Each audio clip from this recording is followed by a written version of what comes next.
Question that came in today was, how does rep speed affect progress? Kind of curious. So that's actually like a really good topic. It's a really big topic.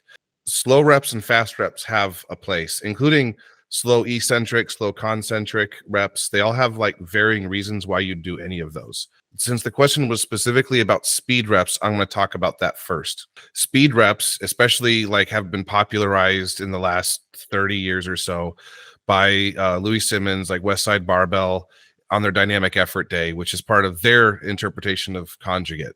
He didn't like invent it. It's ultimately an Eastern European system, and his implementation is different from the original. But all that aside, the way that he implemented it for powerlifting, he'd have what's called a dynamic effort day.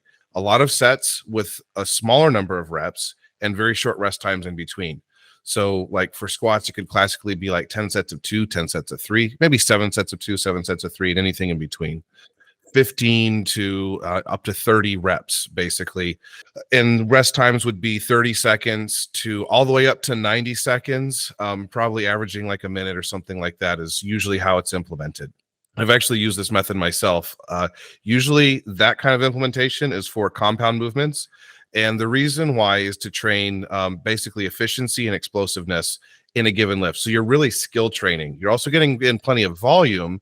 So it does actually generally translate to hypertrophy, depending on how advanced of a lifter you are and how novel that stimulus is to you.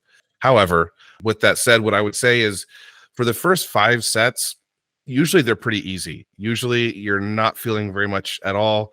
It's not really getting heavy yet. Usually around set 7 is where it should start feeling like, okay, this is hard. I'm not sure how, like 10 is now, that's when you start doubting, like, okay, is 10 sets going to be there? And then usually set number 10 should be fairly difficult, particularly to move it fast, right?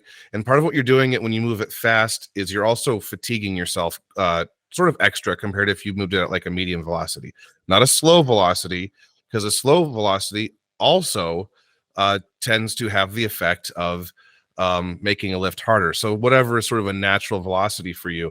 And that does vary from person to person, usually based on your training history and sometimes even your sort of genetics and how explosive you are as a person. So what you're doing in that modality is you're training the squat, for example, just talking about the squat, just the squat to be in the same groove. You're going to do it the exact same way all these times. And because each set is fairly low reps, you can go moderately heavy with this.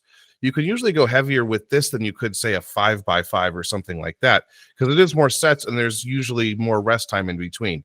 It's also very useful for conditioning. It does make it so that your body becomes more attuned to recovery between sets. So all of the energy systems become more efficient. You get more efficient at recycling ATP, taking in, the cells become more efficient at just taking in water and salt and clearing byproducts and things like that.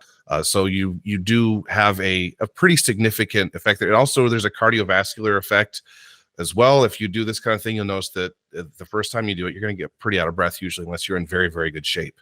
So there is a conditioning component that can be useful there as well. So that's how it's implemented in a dynamic effort type of setting. You can do speed reps for other things. I can't think of a scenario in which I would do them in like an isolation movement, like let's say like a very pure isolation movement, like a bicep curl.